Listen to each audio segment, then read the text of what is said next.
You arrived to find the man distraught here, and he took you out to show you something. Yes, sir. Mr. Herman came over to me in a very excited manner and told me that first I would not believe what had happened to him.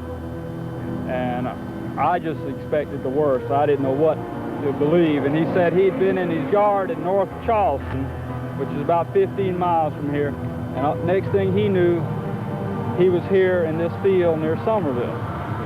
Right in the middle of the field is where he said he came to. He doesn't really remember too much what had happened that night. He said he'd been watching a bright light that kept getting closer and closer. And the next thing he knew, he was here in this field, and he told me he believed he'd been brought here by a UFO. He was very excited, nervous. I really have never seen a man that excited. You know, it's hard to put in words, but very excited is about all I could say. Distressed, he couldn't remember what had happened to him. And, there was, a small part of his life was blank. Bill could only remember small fragments of hazy images that resembled a strange mosaic tapestry of colors and things. The object approaching, falling backwards. The field of grass swaying in silence. Struggling in a bluish light that bathed the railroad tracks, then blackout.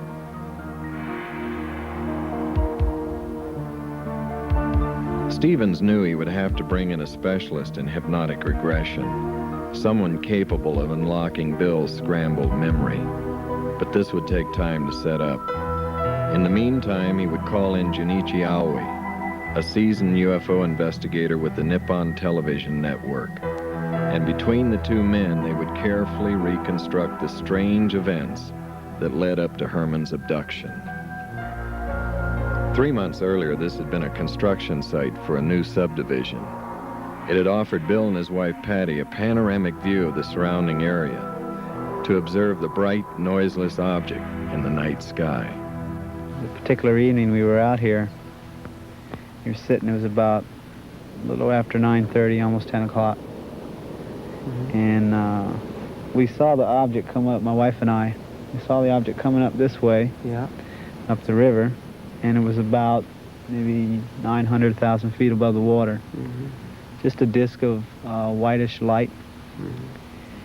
And then it kind of rapidly gained altitude, going up at a apex of a triangle, if you don't understand.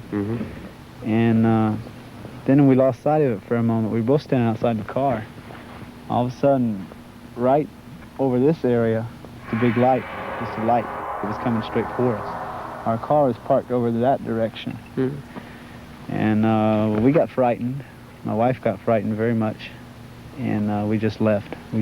I turned the car, jumped in the car and turned the car on and started to speed out. And looking in the rearview mirror, I saw the light look like it reversed its course and started going back toward the river. In other words, when we close? Right, when we left, when we were gone, the object came toward our car, and then it changed its mind or dropped following us, and it just went back the opposite direction. How big was it when it came close to you? Oh man, the lights from it, huge, big old spotlights, like there were spotlights coming straight for us. And my wife was particularly terrified because, we didn't know what was going to go on. So she said, "Let's get out of here," and we left. Man, we was gone. Have you seen the detail of the UFO itself, or just the light? Well, you could see a shape behind the lighting. And when it looked like a dull metal finish, and the lighting itself kind of, more of the lighting stood out than the detail of the object. But the object it looked metallic, like a metallic skin, but the light's in the front of the object. How was the distance between yours and UFO? If I'd have had a camera or a rock or anything, I could have thrown it and just hit the bottom of it. That's how close it got to the car. And it was just a matter of seconds. I mean, if we hadn't gone when we did, there's no way the object couldn't have intercepted our car. I'm very convinced if it wanted to catch us, it could have. You know, because it seemed to be moving that fast coming up from the river. Was it before your abduction? Yes, Or it was. Before? It was before So the abduction. Was it? I was with my wife and my daughter, so I didn't know. You know, I didn't want to take any kind of chances on anything. You know, so we just left. That's all. Oh, so you should be very frightened. With that particular reason, we were, because all the other sightings were just simply watching something moving in the sky, and never anything coming that close to us. I guess I should have looked down the road then, but I didn't know what was going on. Up to that time, I was convinced what I saw was a military project. I never believed it was from another world or anything. I thought since the area is in such close proximity to the Air Force Base, because like this area is a flight landing pattern for commercial aircraft and sometimes military aircraft. And the you know, that was my thoughts back then. Noticing that Bill is near emotional trauma, Junichi quickly changes the subject. And then most of the sightings afterwards, one of those or a C-130 turboprop would come up and down the river, just fly up and down the river. And all I kept thinking, wow, man, I don't believe this. Because, you know, one of the feelings in my mind and my thoughts was, you know, when you see something, it seems distant. In other words, removed from you personally. But this thing reacted personally. In other words, it not only were we watching it, but it by coming toward us, it was watching us as well. Not just performing to delight us, but it seemed to react to our personal presence, and it reacted by coming toward us. And of course, this frightened us because I never saw it that close. Yeah. And we left. After the frightening experience, Patty's fear would overcome her curiosity. She would beg Bill to please leave well enough alone. He would agree, until 3 weeks later on a Sunday morning. Patty was home, I believe. Yeah, our daughter was sick, and she couldn't go to church. So I got in my car to go to church, and I'm driving down Dorchester Road. And since that last sighting, I had kept my camera in my car fully loaded. I wasn't thinking about UFOs. In fact, I was listening to some hymns on the radio, Christian hymns, just minding my own business when this thing shoots across the road. Silver with a halo of light on the bottom of it. The most pretty thing I ever saw. At first it was silver, pure silver, and then it just changed like somebody got a rheostat in a dining room and turned it from bright to dim. This thing was going up this way and back this way and back this way and getting so precise in its movements. That's where I determined my mind, triangular patterns, because it went up like a triangle and then skid up and down this way. And I don't know the purpose of it, maybe to attract my attention. I don't know. The triangular flight patterns would remain a mystery.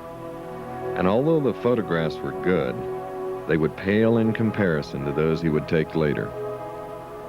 As the investigative team neared the location where Bill took his dramatic new series, Stevens became concerned. We would be filming near a strategic U.S. Air Force base, and I was concerned that this might cause problems for all of us. As a retired lieutenant colonel with the U.S. Air Force, I knew that the military could be unpredictable at times, especially when you have a foreign film team operating on the edge of a restricted flight line. And we were here investigating an unidentified flying object, a UFO, that was intruding in military airspace. Yes, I was concerned.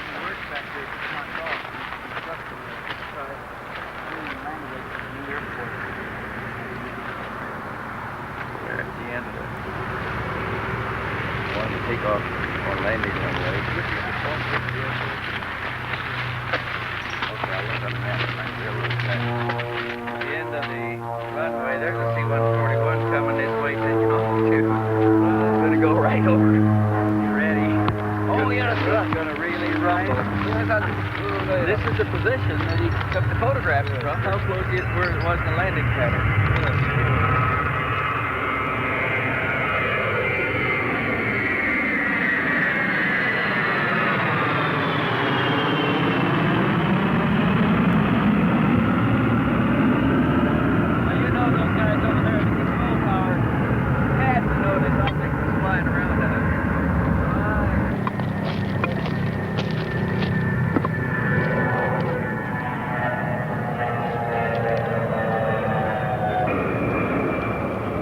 photo session at this site was most intriguing. Had Bill simply followed a hunch, or had he been telepathically guided to the location? Another mystery without any clues. Like I say, I was at work, and I left work to come home. I was on my way home. And on my way home, I had that thought. It was like a impulse telling me to, go somewhere. And I started to think, where should I go to myself? And then it was like in my mind, I got a mental picture of this area. And I knew it was near the air base and near where everybody parks. I got back here, and I wasn't back here 10 minutes when I could see the object. I don't know exactly where I saw it at first, but it circled the area, and I saw it. And I saw, the first thing I noticed was it was much smaller. I mean, it was, prior to other ones were anywhere from 40 to 65 foot in diameter, but this one was 20, 30 foot.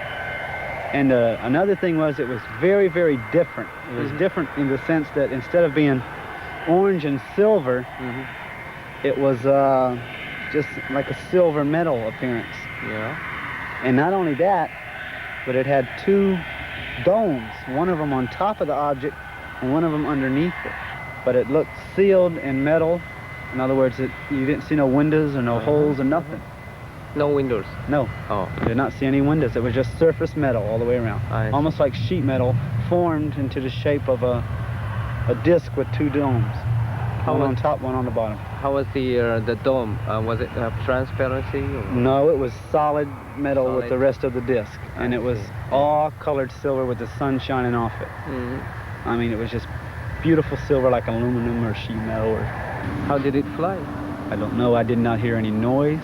It was that, in that sense, it was like the other objects because it made absolutely no noise. I mean, it would go up like this and come back like this, come around like that, and just watching it was, it was hard because when it would go that way, I'd run across the field, and I'm trying to get it in a viewfinder, and I took about 4 or 5 shots like that, and I believe 2 or 3 of them came out, and 2 came out empty sky.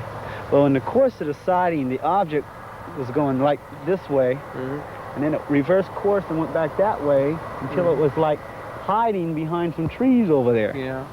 And I stopped and I thought for a moment it was going to be gone, but instead I saw an airplane coming this way. And I saw it getting closer and closer. At the same time the airplane was halfway from those trees to where I was at, the object came from behind the trees to start to follow the airplane. Well, the way the airplane was coming in like this, and the object it came around like this. It started to come around like this, but instead it went back this way, and on these sides of the trees. And as the C-130 passed over me, I took a picture of it. And then I swung back, and by that time the object had gone back over here. And then it started to go back, and I took some more pictures of it, and then it came over me like this, and the sun wasn't like this as much as it was over this way. And when it did, the object went straight up into the sun. And for a moment it was cast, as the sunlight hit it, it took on a dark shape. And I got a picture of that. I did get a picture of that. And then the object looked like it went straight up into the sun. That was the last I saw it. I mean, it just climbed and climbed and climbed until it was gone. And I just stood in the field and shaking my head, trying to figure out why I was the one seeing all this, waiting for someone to pull over and get out and say, what the hell was that? Or something to that effect. Excuse my French, but I mean, that's really, I was trying to think of what, first I want to guard the film, and I was praying all my pictures came out, because I knew I had some good pictures if they did come out. Right. What do you think the military people? I'm positive they had to see it. I know for a fact the Air Force people did, because it wasn't hid behind the trees where you couldn't see it. It was like, see that big tree? It was like on the other side, they're just sitting there next to the tree, just hovering right there. And when the airplane came over and it came back, if the pilot saw me, I mean, imagine a pilot that low to the ground, here's somebody standing there with a camera taking pictures of his aircraft. Right. I mean, he had to see me on the ground, because it's an open field. Right. And also the radar men have known about it. Oh, I'm positive the radar. Right. Look, the thing was was 1,500. At one point, I'd say about 2,000 feet above the ground, 2,000, 3,000. And from what I've talked to radar people, they say the radar will pick up anything as low as 800 feet. You know, if they find it at 1,500, they'll sweep the area and then come back and sweep it and try to get the lowest sweep possible in order to detect the object on radar to get an echo fix. And if that was able to happen, well then obviously somebody over there saw something. There's another one's going to take off.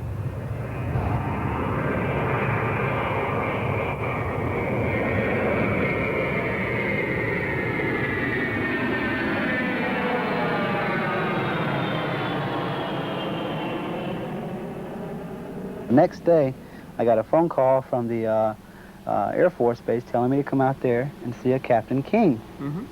He was interested in seeing my photographs. So I went out to the Air Base with my daughter in the car and got in there and got to the gate, and the guard didn't know what I was talking about. He said, well, Mr. Herman, it's 5:30 in the afternoon. Our information officer has been off duty since 12 o'clock.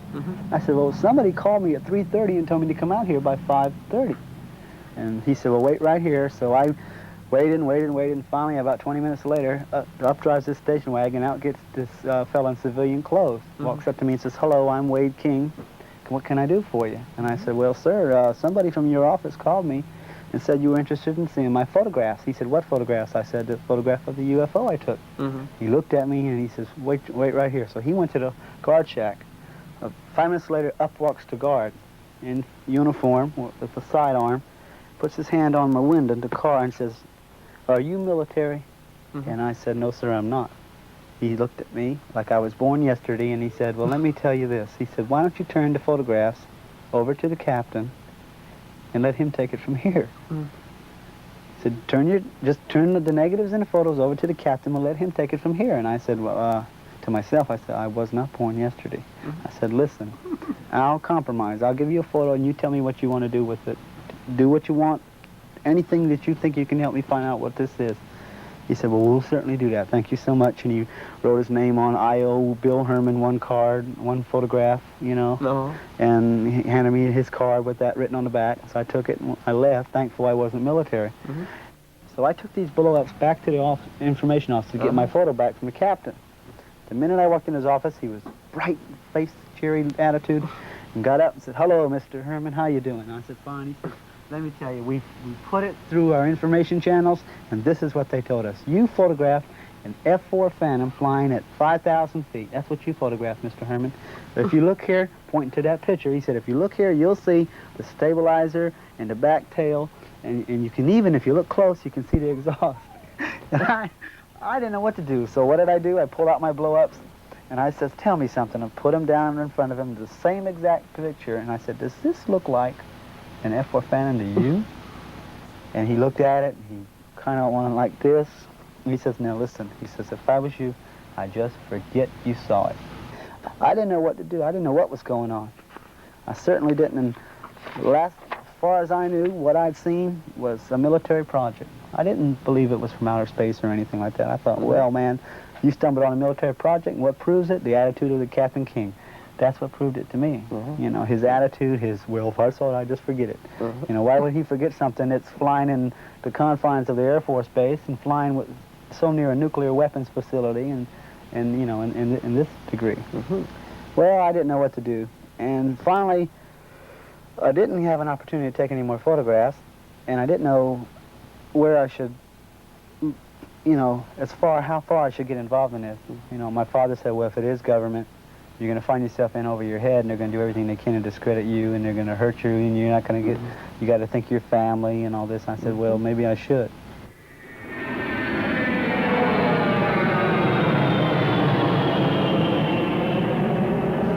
I got a phone call about, I think it was 1, 2 o'clock in the afternoon from a gentleman who identified himself as Tom Olson. He was in town from Riderwood, Maryland, to investigate the UFO sightings and the airquake phenomena in Charleston, which has been going on, roughly since October of '77. And he told me that he was here to investigate this. He was going to take some photographs of the areas where all the UFO sightings had taken place, and that he was going to make available to me copies of the information and his conclusions and findings. Talked with much authority, a great grasp of what my naive knowledge of the subject, and suggested, could we meet?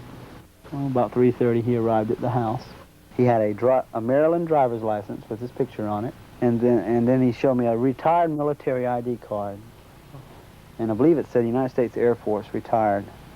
And then he showed me a Social Security card, and then what they called the UFO Information Retrieval Center ID card, which was a long title, you know, but still, you know, it was, oh yeah, with a picture and with a thumbprint on the front of it. Oh. Got in the car, and I had my pictures with me, and I said, here, would you like to see the photographs? Because I was impressed with the photographs as far as, here's something that shows I'm not hallucinating. Right. You know, what do you think it is? He brushed them aside and said, we'll look at those later. Tell me about your experience. I told him. I told him about the earthquakes. I told him about seeing the object. Told him about the photograph in it. Told him about all the people I've found it who have seen it. The strange things affiliated with it. The reaction to the military aircraft over the field and cross-country road. He said, well, how we get there? So we went there. And first we went to the Beast Ferry, where the object hovered over the towers and moved in triangles. He took photographs. He took at least 40 pictures at each site. A whole roll of 35mm film at each UFO site. He took one picture of me at the first site, and that's all the pictures he took of me. With darkness setting in, the men headed back to the car. And he asked me, he said, Bill, let me tell you. He said, what do you think about taking a polygraph test in relation to this? And I'm sitting in this car, and my first thought was, wait a minute, you haven't even seen my pictures. Why do you want to know this? You know, but I was afraid if I felt put on the spot. I was afraid if I said, no, I won't, then he'll just, you know, he'll go to the press, and next thing I know, I'll be on the front page of the paper, big hoax, you know. Then I was afraid, well, if I said yes, it'll get twisted. I'll tell the truth, but they'll say I lied. And then it's their professional credentials against me. And I didn't know what to do. And being naive as I was, I said, okay, I'll do it. Now, I assumed at that moment in time he meant 3 weeks from now, 2 months from now, a couple days from now. He said, okay, we'll go to the hotel and do it right now.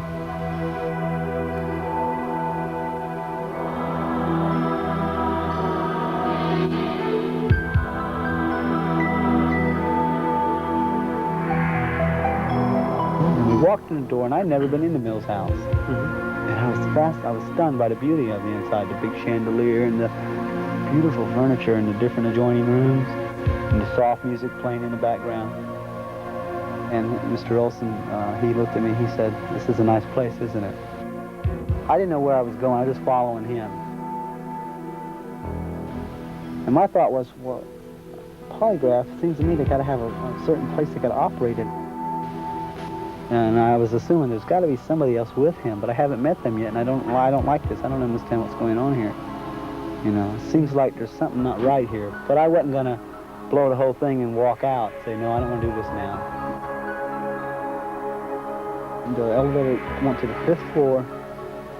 We walked out of the elevator, walked up a little hallway in front of the elevator till we got to a big hallway. And we took a right, walked all the way down. It seemed like a long walk. And we turned right again, walked up another hallway till we got to the last room down the hall. And the thing I didn't like about that room was it was separate from the rest of the rooms. It was like a little box closet. I heard him tap on the door twice. The knob turned. I walk in the room and there's 2 other people in there. And one of them introduced himself as, he kind of mumbled when he introduced himself. He said, I'm Dr. blah, blah, blah, blah. He shook my hand. The other fellow says, no, I'm so-and-so. with the Riderwood, Maryland Polygraph Association or something like that. He said, well, sit over here, and there was looked like a flat machine, looked like a briefcase almost. And when you open it up, there was like a polygraph, the polygraph machine itself.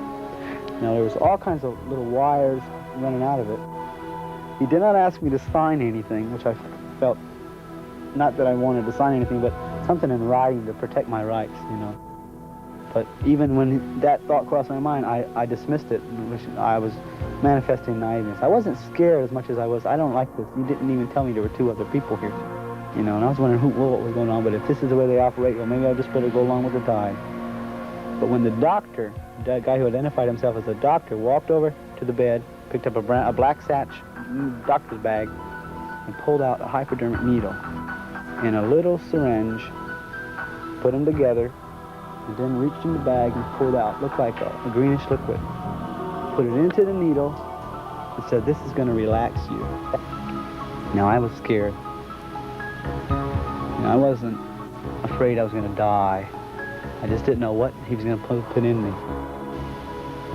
And I started, my voice quivered, and I asked him, are you sure that won't hurt me? He said, no, Bill, this isn't going to hurt you. And I rolled up my sleeve, and he punched me right here. And I saw it go in me, and I sat there a minute waiting for me to die, and I didn't die. And I sat there, and I felt very, very relaxed. Very relaxed. And he started asking me questions. Did you see a UFO? And I said, yes, I did. And the doctor, the polygraph guy marked something. He asked me another question. When you saw the disc, did it change color? And I said, no, it didn't, because it didn't. And he marked it, and it seemed like his hand moved slower that time. I didn't realize it, but I was getting sluggish. I was getting more relaxed. I didn't realize it. And he asked me the 3rd time, and it wasn't like I was in a trance, but I was just totally relaxed. And then he asked me more questions. He would rephrase questions, ask the same question rephrased. Now this went on for, oh goodness, it seemed like an hour and a half, until finally he said, that's fine. And he put down the thing, set it down, and he said, okay, unhook him. And I was drained of energy. I mean, I was literally, oh man, I'm so tired. He said, well, go in the bathroom, wipe your face off, put some water on your face, and relax. It's over, don't worry. And I was in there and I did that, and they conferred for a moment. I didn't hear what they said. You could hear them mumbling each other, and I didn't hear what they said, but because I had the door half shut. But the minute I came out, they all walked away from each other. Tom Olson said, okay, Bill, I bet you're starved. And I remember saying something about, no, not really, I'm more tired. So we left the room. I went downstairs, got in the car. Says, you sure?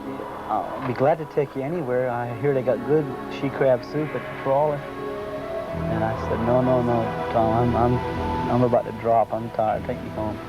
He said, okay. He said, listen. He said, you'll be hearing from us for the results of the polygraph examination. He said, either way, you're going to hear from us by at least Wednesday. So we drove home, and we hardly said 2 words on the way because I was tired. I didn't even feel like asking anything.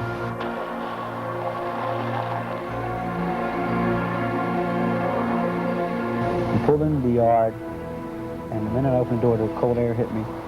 And I was, cool air hit me, and I was, refreshed for a moment. I said, tell me something, Tommy. I said, where do you think this thing is from? I mean, it's military, ain't it? He said, who's military? And I said, our military. And he said, I wouldn't bet on it. And the way he said that, I'll never forget it.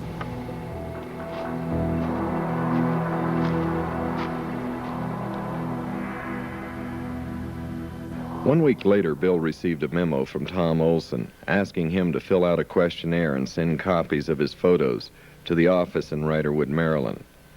Shortly thereafter, a mailgram arrived from Tom Olson. The message thanked Bill for sending the material.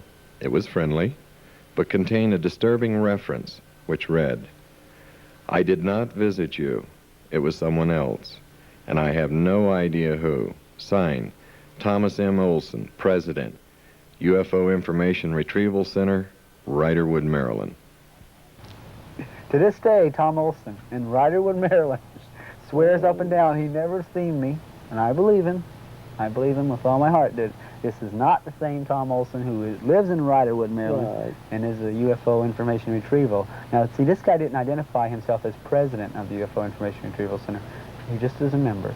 The real Tom Olson is the president of the UFO Information Retrieval Center. Right.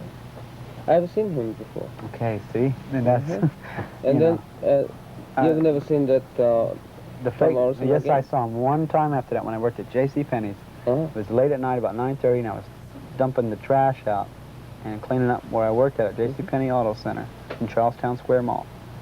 And I opened the back doors, and here's this car sitting back there.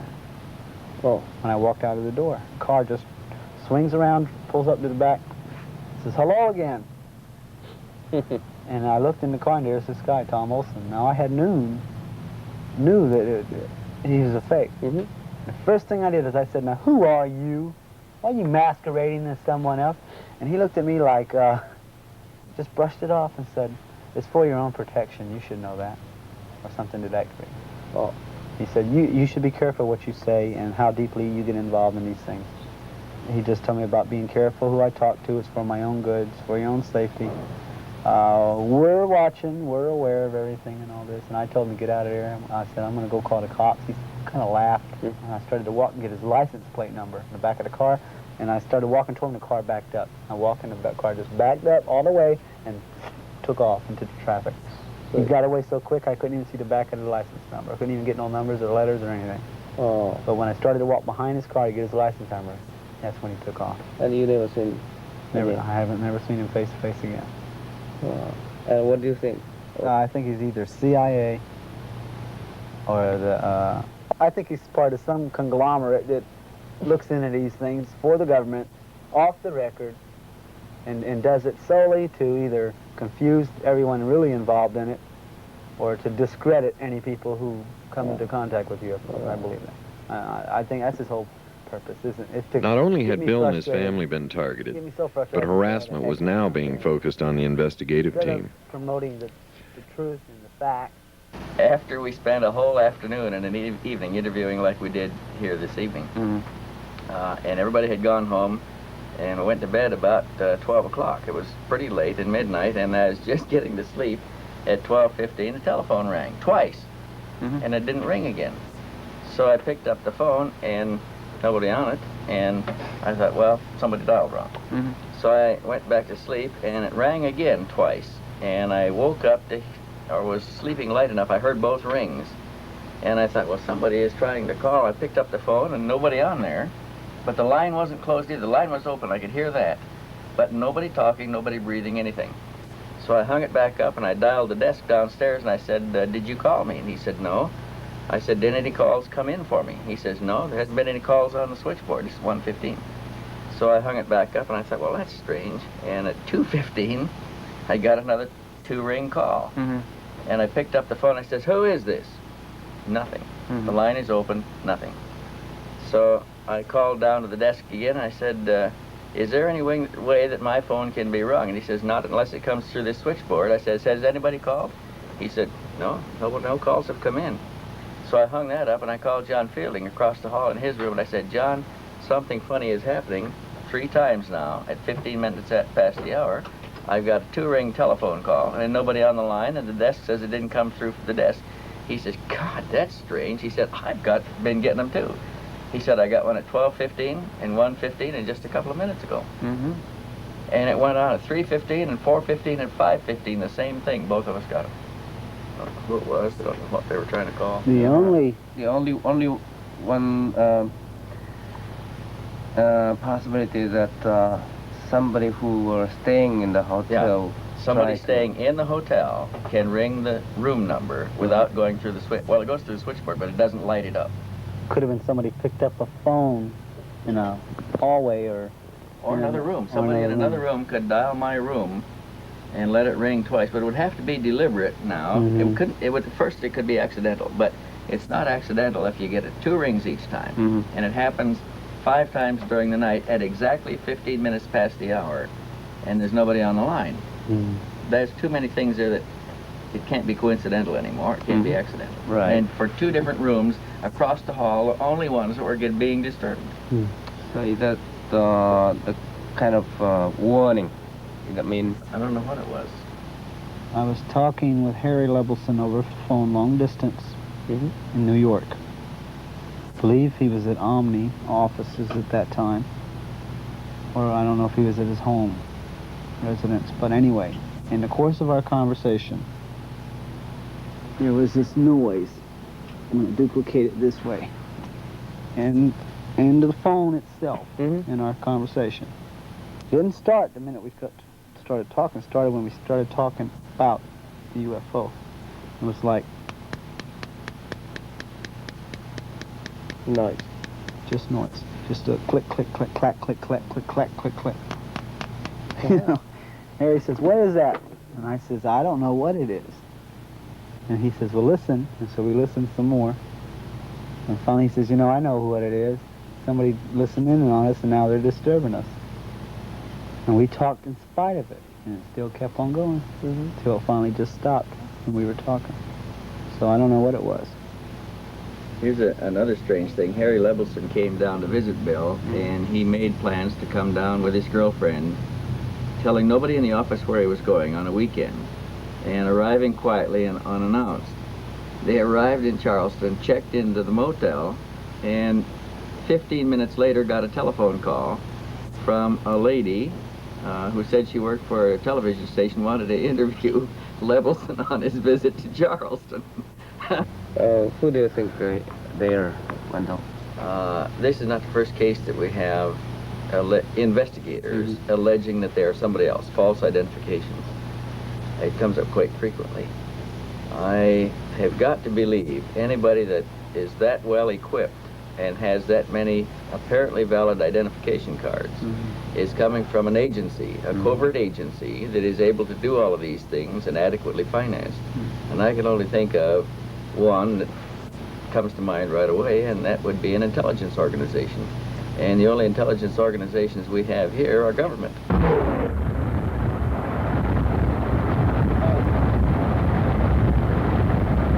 Two banks close together. Investigators call a witness, a friend of Bill's from work, who had similar sightings of the unusual object. Left turn on Old Crawley Road.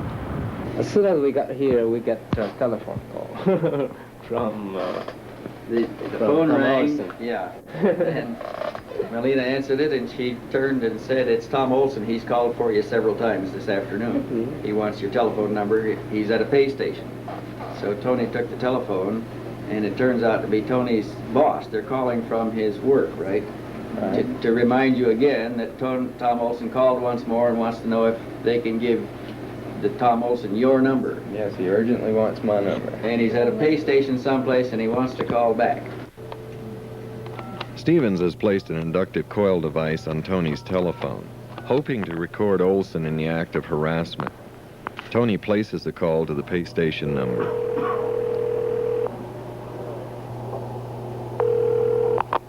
Hello? Yes, is this payphone? No, sir, it's not. See, do you know Mr. Tom Olson? No, sir, I don't. No, all right, thank you. Olson had managed to send an ominous warning. To the investigators, we know where you are and who you are talking to. We are watching and listening. To the Martins, we know where you are employed and where you live. If you value your job and your privacy, back off. Unshaken, the Martins agreed to the interview. We passed the Kings Grant area on Dorchester Road, and you've got a column of, it's like a wooded area. You've got woods on both sides of the road. And it seems like it just hit us at the same time to look up. Now my car, all the windows are tinted in my car. I've got a band across the front windshield that is blackened out, and you can only see at night. It's real hard to see out of any of the windows unless you see something that's coming directly in front of you. Okay, I'd say the object appeared at an altitude of probably about 500, no more than 1,000 feet up. Is when I first saw it, and it was anywhere from an eighth to a quarter mile in front of us. It came down, I'd say, at about a 70-degree angle. Okay, it came from an easterly direction, came down, and what I really noticed about that was strange. Bill said, look, he said it's doing triangular patterns. That's what it was doing. It was a glowing object. It's doing triangular patterns through the sky. It came down at about a 70-degree angle. It made a loop, you know, probably about, I'd say about 100 feet above treetop level. Yeah. Came down, made a loop, and went back up at the same type angle. And I thought it was really strange that you know, they would come down and they can only be seen directly in front of us. Okay, and I didn't think there was any mistaking, you know, of it being the object because of what he had told me about the object doing triangular patterns. So we saw that.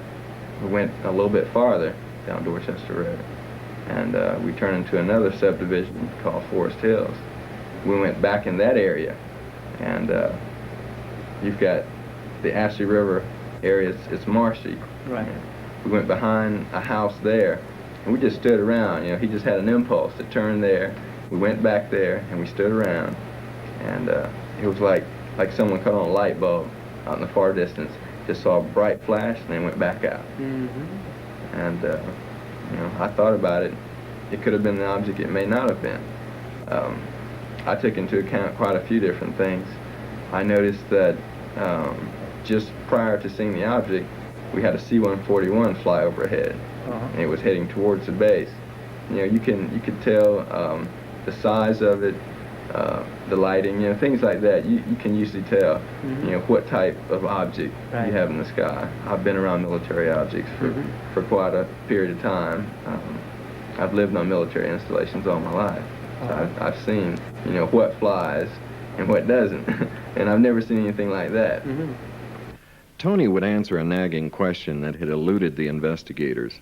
How long had the Charleston area been undergoing UFO activity prior to 77 and 78? I had my first sightings back in 1973 while I lived on Charleston Air Force Base. We had a flap that lasted for about a period of a week where we had numerous sightings. They were multiple sightings where you had 3 to, I would say, up to 9 crafts in that area, mainly over the Charleston River Basin.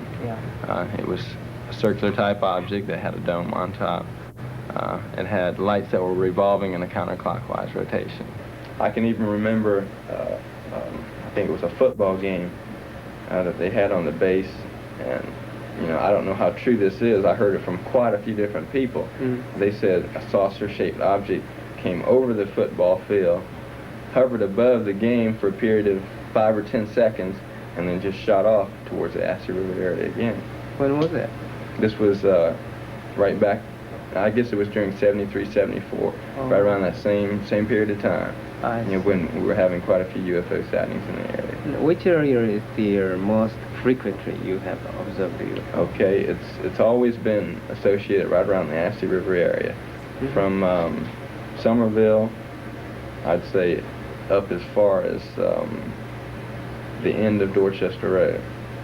So it seems like most of the sightings are associated right around a military type installation and also around the Ashley River area.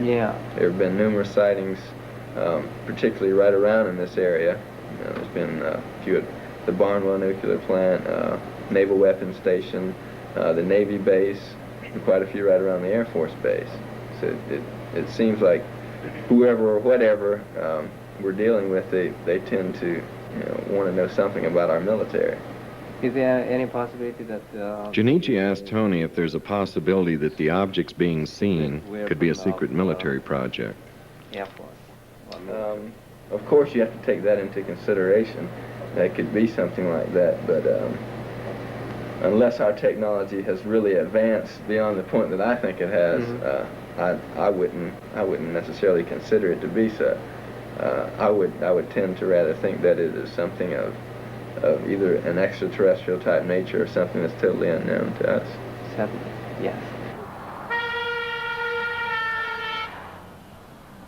Knowing that they are under physical surveillance and possibly electronic surveillance, Stevens calls the next witness from a safe phone.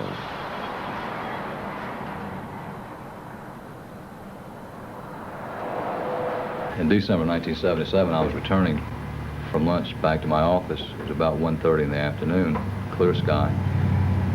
And up Rivers Avenue, as I was approaching a viaduct, I noticed a glowing orange type object off to the left of the car. I would estimate possibly 3,000 feet away, but it was very clear, and it apparently was motionless.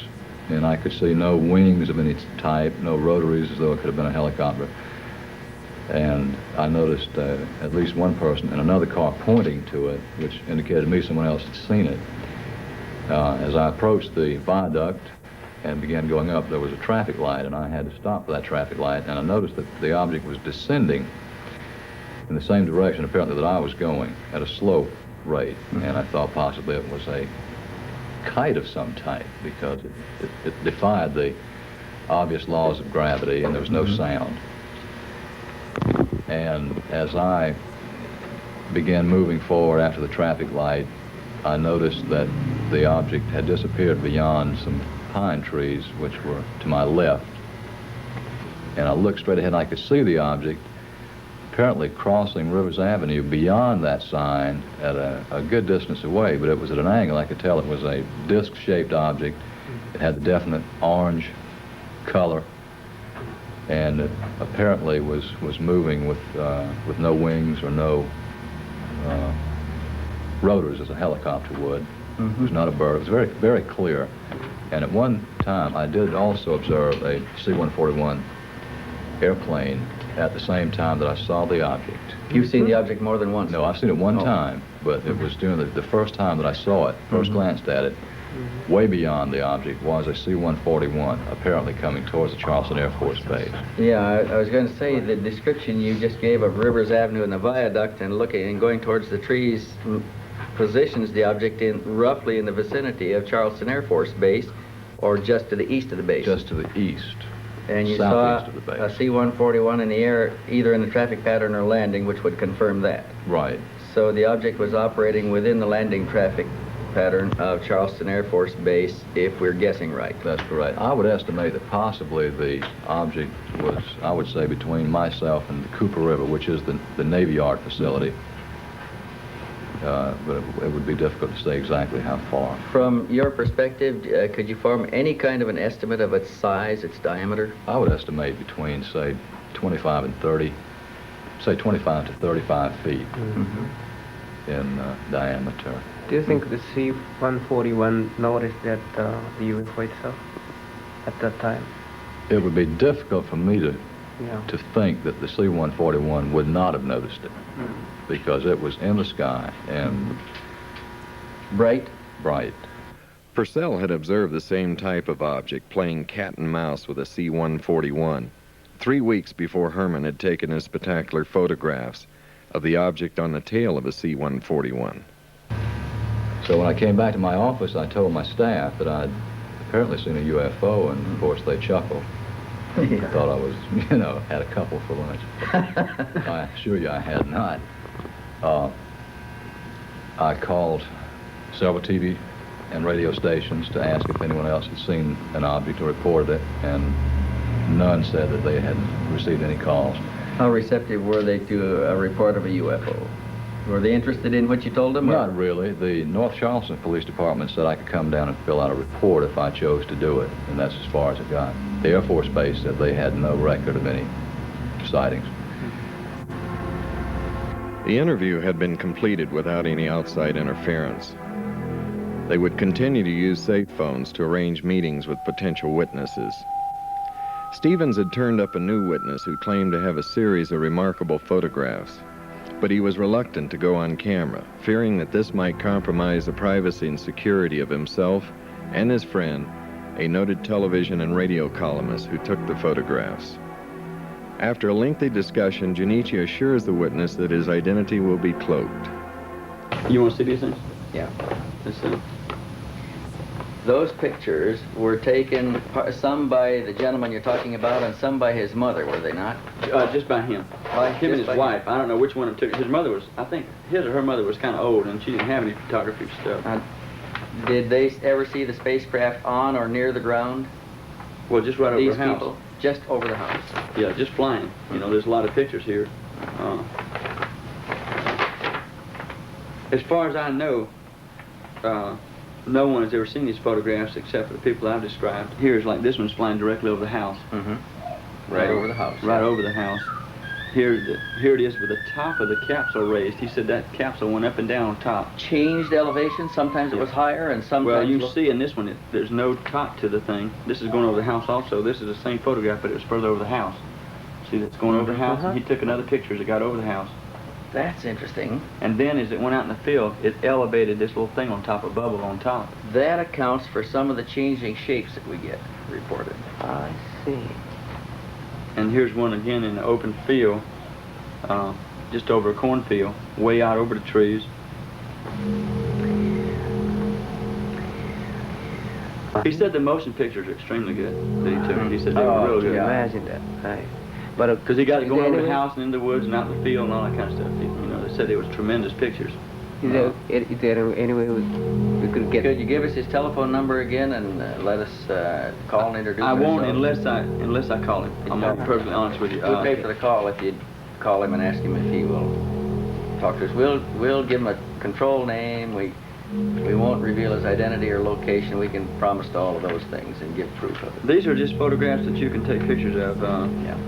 And like this is one is going into the trees and going a little further and so on and so forth. And because of his wife, I don't feel like he'll ever do anything as long as he's living. Because she is still terrified. Yeah. Totally. And there's very nice people. And they're very rich people. Okay, so it wasn't a case where they couldn't protect herself with money or anything. They could, but it doesn't seem to bother. They're still scared. He said, and eventually, these people are going to contact you. He says, if you start this thing up, they're going to contact you. He says, and I know what I'm talking about. I've talked to other people who've been through this thing. He says, that's the reason we're totally silent. He says, so if you want all the publicity and all the headaches you can ever get, you start revealing this. And now I don't know whether I should have listened or not. For every witness that had been frightened off, there were others who would willingly come forward to share the wonder of their experience, like the Jerry McAllister family in Anderson, South Carolina. Well, approximately 4:20 in the morning, I was awakened by a sound. I thought it was a helicopter crashing here in the backyard, and I woke up and the whole entire inside of my house was lit up real bright and outside real bright. So I finally got to the window, and bedroom window, and looked out, and didn't see any crash of a helicopter. First thing I seen was this most perfect flying saucer that you would ever see. And I never believed in them, but I seen that one, I believe in them now. But it was over the whole structure of these pine trees here. Where? Right here. It's about 70 foot in circumference, approximately 2 stories high. I viewed it for approximately 3 minutes. But in turn, I had a broke leg, and I grabbed one of my crutches and finally hit my wife in the leg and got her awakened, and she got to the window, and she said, oh my gosh, how beautiful. And so it was sitting there hovering over these pine trees, and as it was hovering over the trees, it was still floating, this up and down motion, clockwise. Just like that. Then when it got ready to leave, it just turned up. Tipped up on edge, and just went off like a streak of lightning. The saucer landed in his front yard, came down in his front yard. They went to his house, and he drew this sketch. Yeah. And about an hour and a half later, the Easley Sheriff's Department called me and asked could they come down and me draw a sketch of the saucer that was here in the backyard. I said sure. So they came down approximately an hour and a half. I drew this sketch here of the saucer. Yeah. And not even seeing this, I drew mine, they compared it, and you see how close they are. Right. And they didn't even, I didn't even know that they had a sketch that he drew. We didn't know nobody else had seen it anywhere. Didn't even know anyone else had seen it. The UFO bore a striking resemblance to the object filmed earlier by the television columnist. Yeah, shake it. There were 17 people in all. 17 people gathered here before the thing left. Counting the deputy sheriff, 4 deputy sheriffs, and our family, and those neighbors and the next door neighbors. There's 17 people in all. As daybreak came at 5 after 7, that's when it got up yonder real high, and it was still bright. And then all of a sudden, it left and it was cloudy like. Just in this area. Just in this area about through there, from where it left, it was cloudy as it could be, just like it's coming up a, rainstorm. Was there any odor or smell of any kind? No smell, no odor, no smoke. These trees, nothing moved when it was there or when it left. Everything was I guess that's the perfect. reason we wasn't scared. I could see windows, but the windows were black. Black? It was just all white, and the windows was blacked out. It looked like. Have you seen the UFO before? No, sir. Have you heard of that, the story? Yeah, the story? I read magazines all the time. Well, you're interested in? She is. Yeah. She's the only one that's ever believed in them or liked to read about them. And my sister, she reads about them, and she loves it, and she believes in it. We'd make fun of her, and she would give Nancy her books, She'd buy the UFO magazines, and I always give it to me after she finished with them. When I'd read them, I'd say, Mama, look at this. She said, oh, I ain't fooled with that. I don't believe that stuff. I didn't. How about you yourself? This was the first time. I see. And before then, I didn't believe in it. No, sir. How about you? No, I didn't believe in them. Like I tell you, I didn't believe they even sent the men to the moon. I just never could get it in my mind and believe that mess. But I believe it now. And this saucer here, it didn't come from the United States. We brilliant, but I don't believe we that brilliant to have something that beautiful. Not a structure like this was. Because I believe it comes from another planet.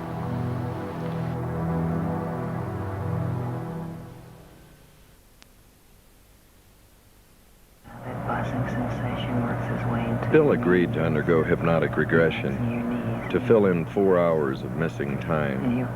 Hopefully this would answer his haunting questions. Who are they? What are they? Where are they from? It would take almost 4 minutes to get him under. What happened, Bill? Saw the object. What object did you see? The disc.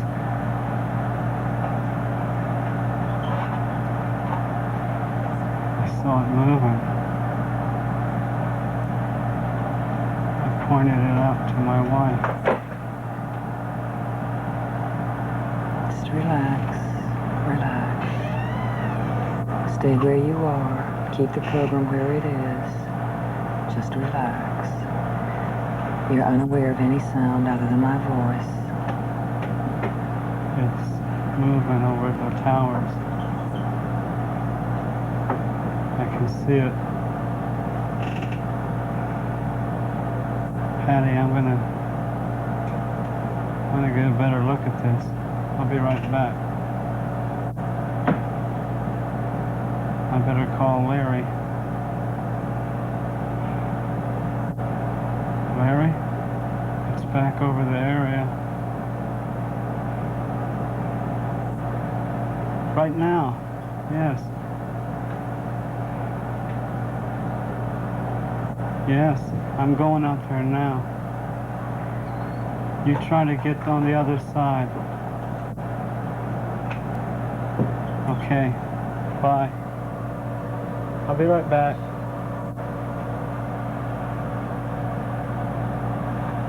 What's happening, Bill? It's moving over the towers. I can see it. It's about, I don't know, about 1,000 feet above the towers. It's moving in triangles. I can't. What the? I'm gonna break my neck. What is this? It's all right. Light. What kind of light is it? You won't experience any discomfort. Huh? Just relax. What? Wait a minute. Look at the reeds. There's no wind. I'm just swaying. What? Look at the size of it. Good God. It's big as a boxcar.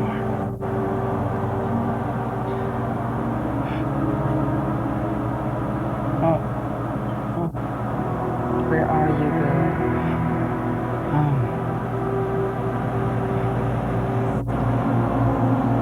don't know.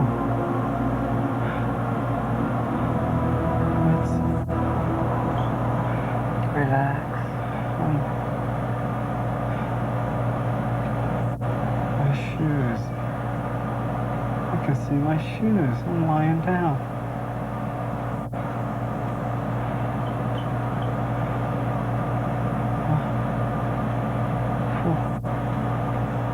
What's that? Looks like a stoplight. Where's the stoplight? It's on the ceiling. What color Wait a is it? minute. It's not a stoplight. What kind of place? This is... What did I do? Get hit by a train? Wait, no. No, that can't be. No. Wait a minute. What do you see, Bill? Oh my. The lights are slowing down. They're flashing. On the ceiling there's a light. Oh. Who's that? They're bald. Wait a minute. They're not bald, that's just the way they look.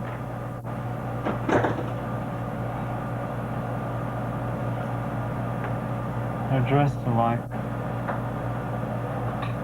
What are they wearing? They're wearing some kind of suit. Some kind of leotards of some sort. Are they humanoid? Their backs are to me. They're looking at the light on the ceiling. They're looking at my foot. No, they're not looking at my foot. They're looking at the box. There's a box. I can't move my arms. I want to sit up, but I can't. My clothes are on, but my coat's undone. My shirt's unbuttoned. Is anything attached to you? It's cold. Some kind of metal box. Flat metal box. It's cold, but it's not like water. Where is the flat metal box? It's on my chest.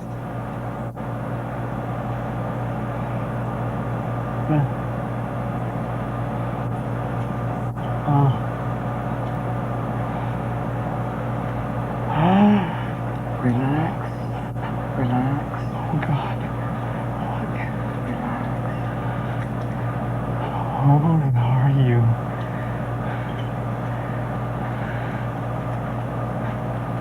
Oh, my God. What's happening, Bill? They're looking at me. Oh, God. What's wrong? Don't be afraid. Don't be afraid. Don't be afraid. Don't be afraid. I won't be afraid. They're standing there.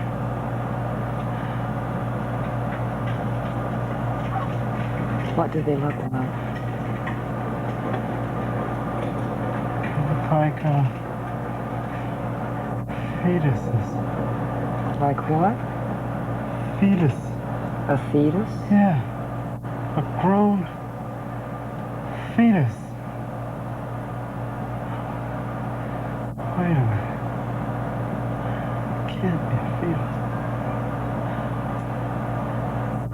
The light, that's what it is. It's the light in the room that makes them look that way. Look closely.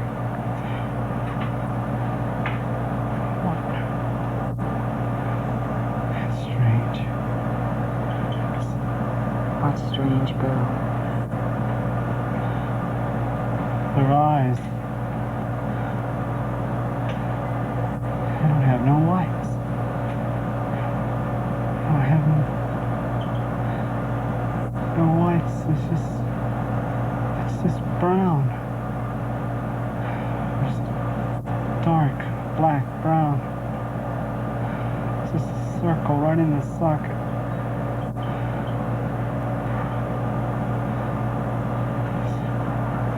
Where's their how can they breathe with no nose? Wait a minute. Do they have a mouth? It's a slit. A straight line. The lips are no lips. It's weird. Do they talk through their mouth? I don't hear no talking. Where are you from? Who are you? Answer me, for God's sake.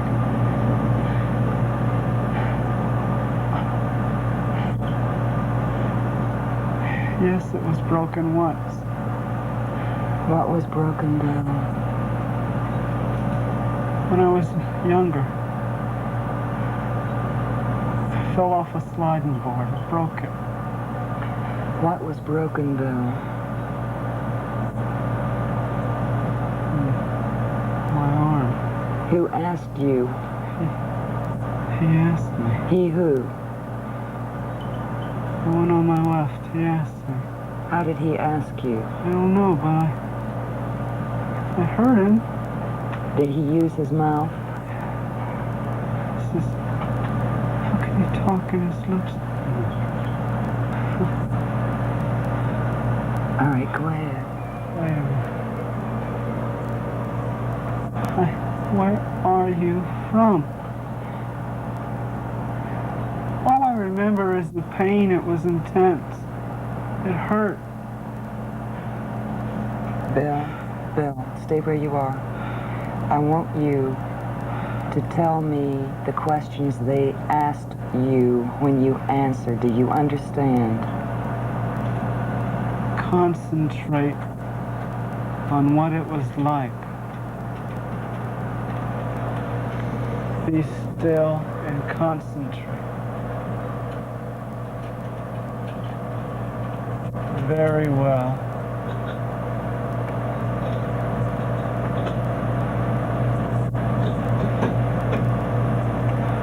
He's moving a box off my arm.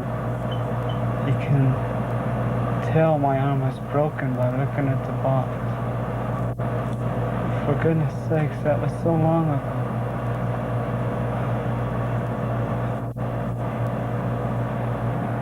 Two legs. Did you see their hands? Yes. How many fingers did they have?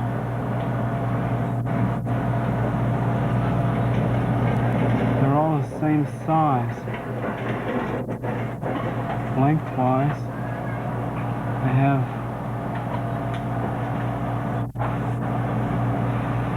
4 fingers.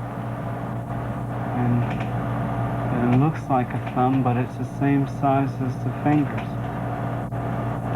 So that's a total of what? 5? Yes, 5. Okay. All right, now you're... Go ahead. The hand is weird. Why is it weird? You can't see any creases where knuckles go. There's no kind of It almost looks like they're rubbery. Almost flexible. Can they manipulate them very well? They seem to be stationary. They're stationary? I mean, they don't bend them. When they bend them, they bend the whole hand. All right, Bill, let's go from... They can't even be 4 feet tall. How tall? 4.5 feet. They can't even be that tall. My goodness, they're small.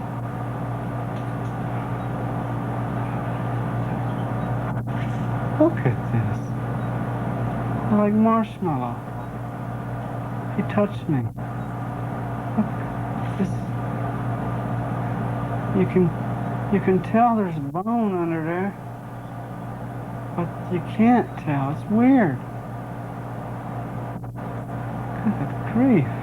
What color are they? Very pale, very milky.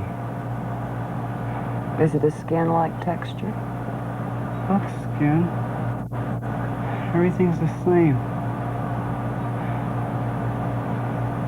No hair, no pores, just skin. It's weird. How did you feel when this being touched you? Like he was very, very peaceful. Like I had nothing to worry about. All right, now what happens? We're walking. We're going toward the door. The room is weird. It's different. I don't see any strange. There's no creases, no borders. And the door is smaller than the back of the room. It's weird. It's distorted. What? In what way is it distorted? I can't. It's like everything is molded into a shape. And it doesn't stop, it just goes straight out the door. Just molded. Like a bathroom tub. Yeah, seamless. Just molded. That's all I can think of. Go ahead. We're walking, we turn left. The one who talked to me is standing beside me. The other two are behind us. We're walking down the hall. We pass the room. The door is open. We go to another room. We go in it. The hall, it winds in a circle. Everything's the same color. You said the hall wound in a circle. Did it wind in a circle up and down? Just both directions is a circle. It's hard to relate it. Did you traverse that? Everything's molded the same way. Council Control Center. Council Control See? Center? Console. Console. Yeah. Console? Yeah, that's what he said. Console. Control Center. All the network craft are controlled from similar centers. Network craft? It's the term.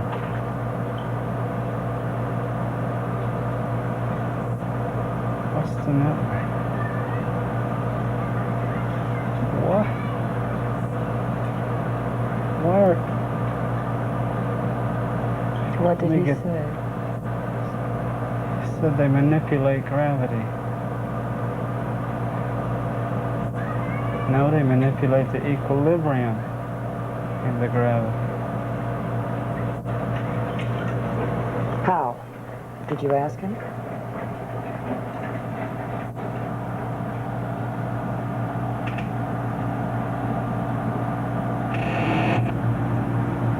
In hydrodynamics and reverse osmosis, a technique of reverse osmosis.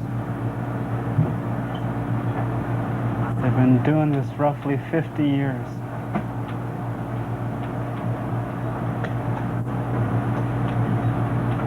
It's uncomprehendable for me to understand.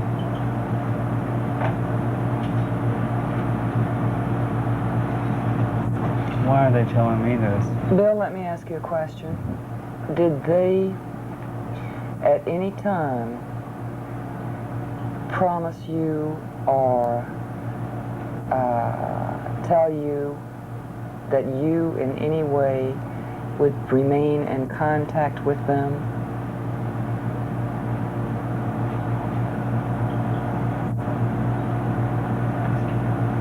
Speak it. He said that they have means to contact those they wish to contact.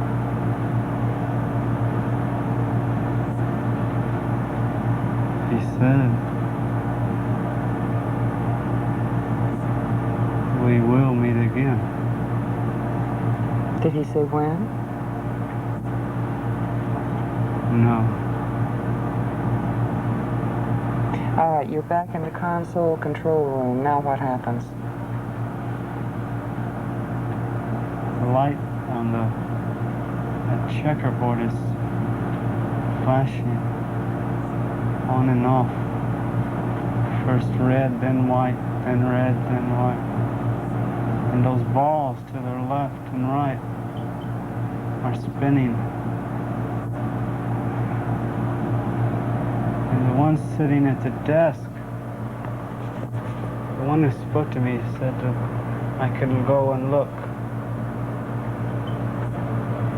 And I walk, and when I do, the one sitting at the desk get up and step back.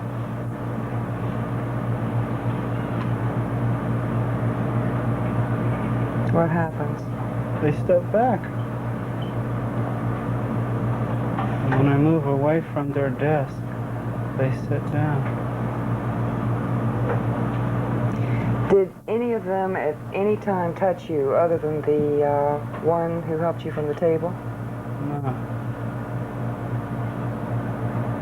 They look familiar. You're in control center now, where the lights flash red and white and red and white. Yes. Yes, he's motioning me around the room. I'm looking, everything looks funny little writing on the corner of every block.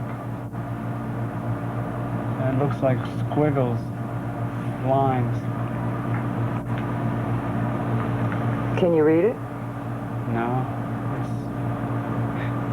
it's different. All right, Bill, I'll tell you what I want you to do now. I would like very much for you to move your time to the point where they release you. Just a few minutes right before they release you. Now what happens? We're walking down the hall. We've left the place where the propulsion was. The big round balls. We went in a little closet, some kind of little room. We walked back up, like a diagonal hallway into a little closet. And the door behind us shuts and the one in front of us opens. But when you step into it, you don't see no door. It's like the seamless or something. It's just, you can't even tell it's there until it opens. The one tells me that the time has arrived, something about the time has arrived. And that they're sorry for the stress that's going to result from our release. But those sympathetic to my experience will help, although the majority will reject it. They say we're going to meet again. That's what he said. We will meet again. They motioned me on the table, and the minute I touched the table, the light on the ceiling starts to flash. First slowly, and then fast. And as I lay down, they stepped back from the table. Did they place any restraints on you? I just lay on the table. The other one, he walks to the table, and he's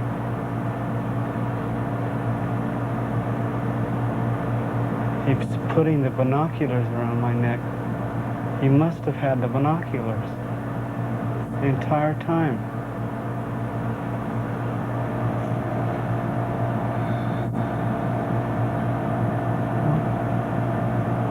The lights flashing and they're standing there.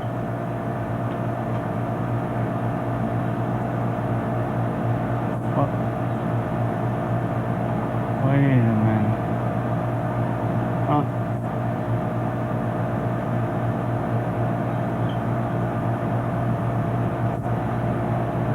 Down at my feet.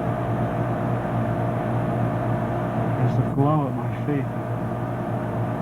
Plus, I look up slowly in a daze.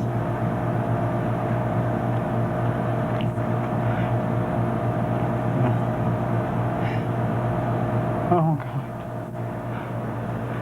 Oh no. Calm down. Calm. Calm. When I put my hand on you, when I put my hand on you, you'll calm down. You're looking at a television set. You're looking at a television set. You're watching this on a television set. You are watching this story on a television set. Look at the television set. I'm running. Look at the television set. Describe what's happening on the television set. The object is leaving. It's going up. Look at that thing move. It's going in triangles. There it is again. You're watching it on a television set? It's going to the left. You're all right. Oh my God, where am I? Where's the tracks? Where's... Oh God, Patty! Bill, look at the television set. Look at the picture on the television set. Now look at the picture on the television set. Look. Look at the picture on the television set. You are calm. You are watching a rerun. You are watching a rerun. You are calm. Now describe to me what you are watching. You experience no panic, but you see in great detail. You are watching a picture. I gotta get back to that orange, that yellowish orange mark. It's the only place I'm safe. What's that? I hear something. There's nothing there. The object's gone. Where am I? What's it? Time is it? Day is it? I can't get your head on straight.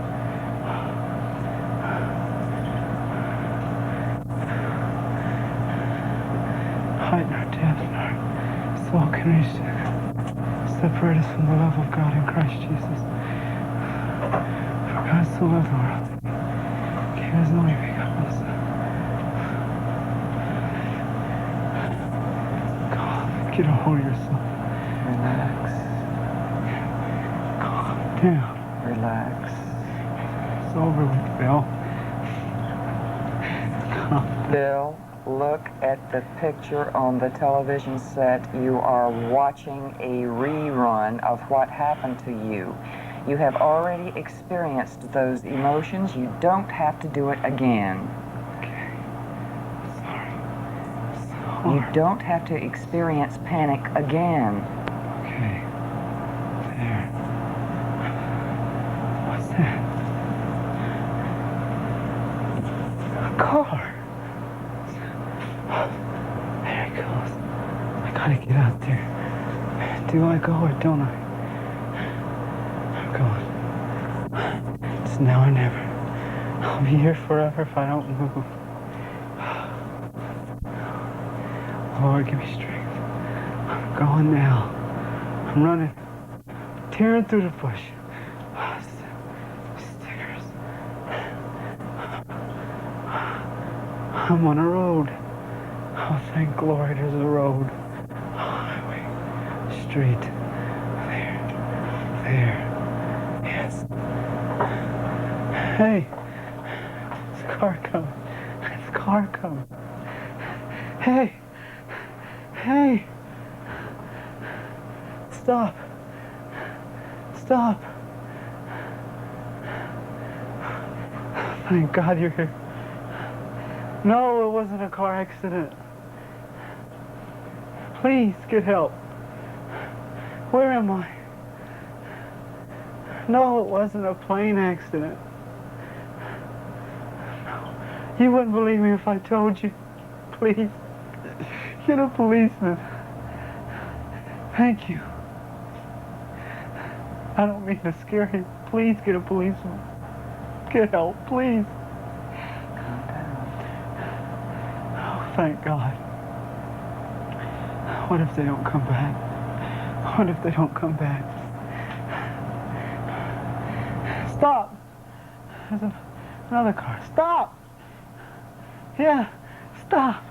Stop! Yes. Thank you. Get a policeman. Yeah, that's right. No, no, no, you wouldn't believe me if I told you. Just get a policeman. Call him, please. Thank you. Two people can't just drive away.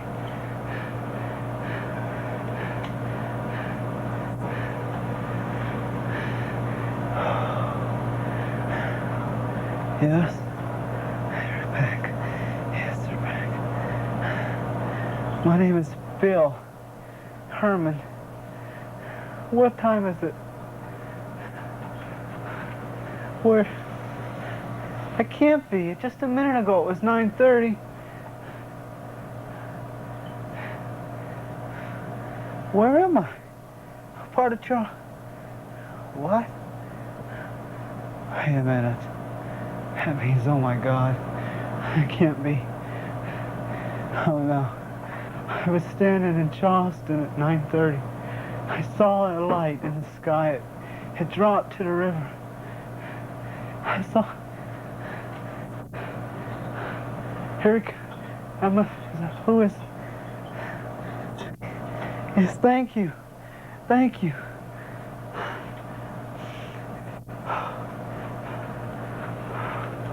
Herman, call my wife, please.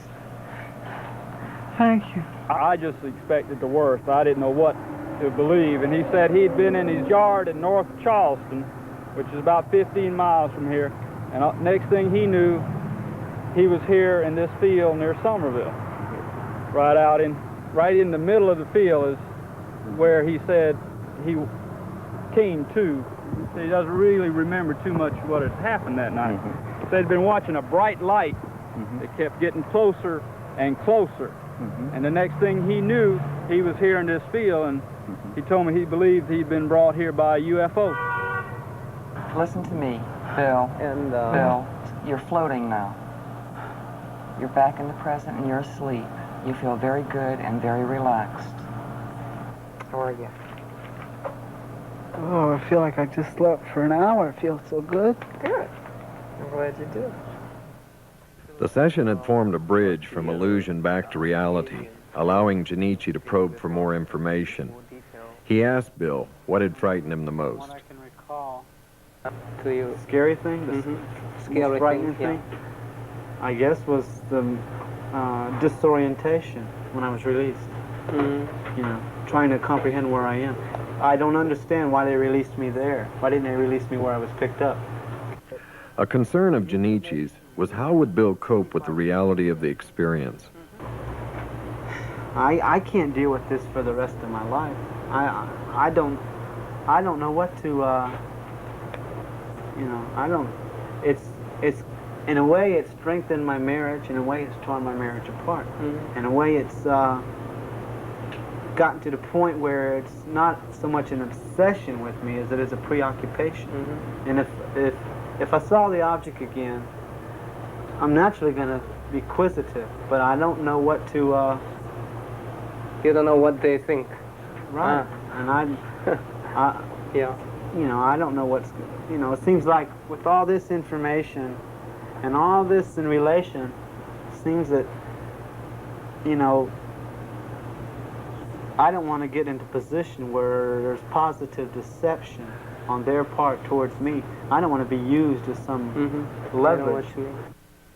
There would be more sessions and more answers to troubling questions, beginning with, why did the objects perform triangular flight patterns? The reason why they are moving. The reason, yeah, I thought I got over that, is the reason that they fly in these triangles or they perform these erratic movements is because radar can lock on them, interferes with their propulsion somehow. I don't know the mechanics of it.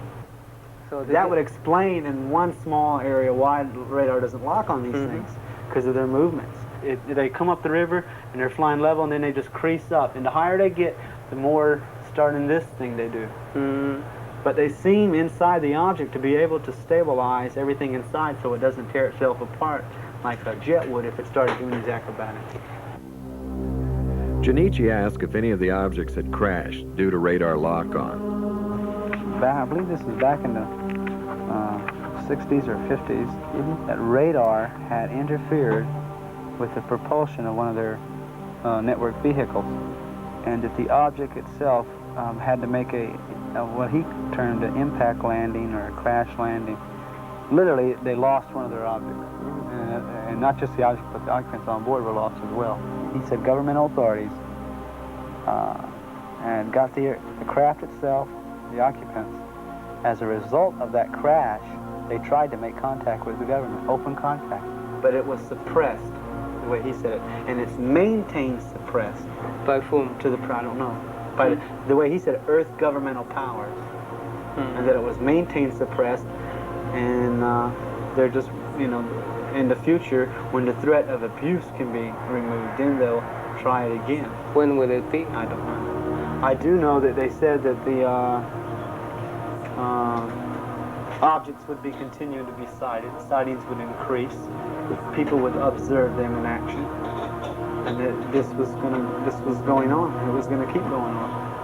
They have gone the route of selecting different people in the populace and revealing themselves to them, I guess, and trying to establish awareness of their presence by doing that. How did they contact you? Junichi asked Bill, why was he contacted? It seems to be that they start out, you know, just normal sightings. And if the person indicates a willingness of some sort, then they'll return. They said they have means to notify those they wish to notify. They told me that the field where I was released, someone else had been released in that field. I've been searching for who that person could be. Oh, I don't know.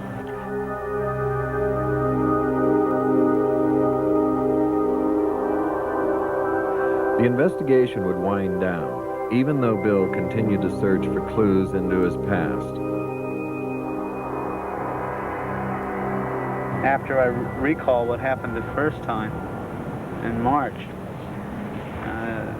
I was told by the occupants that they consist of a network of these objects that are operating around the world and presently in the continental western hemisphere is the way they worded it. And they're from a cluster of stars 32 light years away, area in what we call reticuli, galaxy Zeta Reticulum, and that they were stellar astronomers, or that was their whole civilization.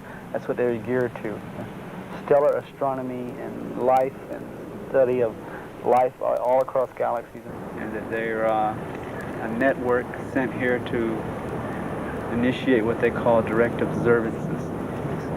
And they conduct inter-atmospheric flight and direct observance of people. And what they do is they examine, they see the geographical spectrum. They examine the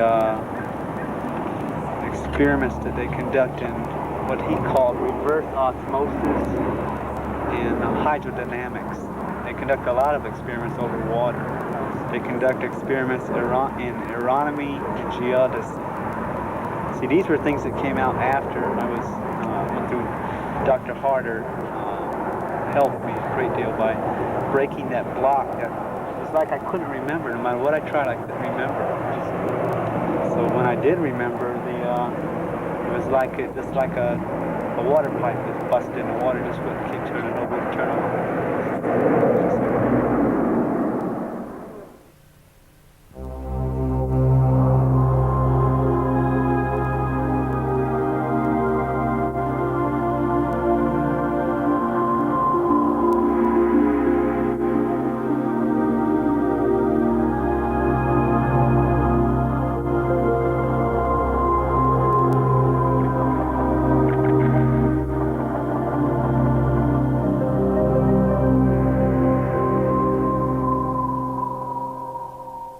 Like a reddish background, like almost like combat lights in a military ship, like a darkroom red light. The emotion was that way, that I felt like I was an ant and they were a human standing next to me. I felt afraid because I didn't know what was going on. I felt like this is totally foreign to everything I believe. All my emotions and fears were just tossed aside by the comforting assurance of what he said to me. Just, don't be afraid. I heard the voice, but I did not see the lips move. I heard it as clear as you hear my voice, in English. It was in English. It was a little symbol, like a serpent with wings, like a half fish and half snake. And it was the most strange, eerie sensation when he touched me. It was like I knew him from somewhere and I couldn't place it. It was like, wow, this is like a buddy you knew when you was growing up, and suddenly here he is again. I towered over him.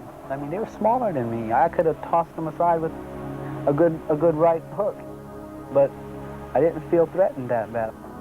And the feeling was so soft and gentle, and yet at the source of that gentleness and the source of that softness, there was total control of the situation around me.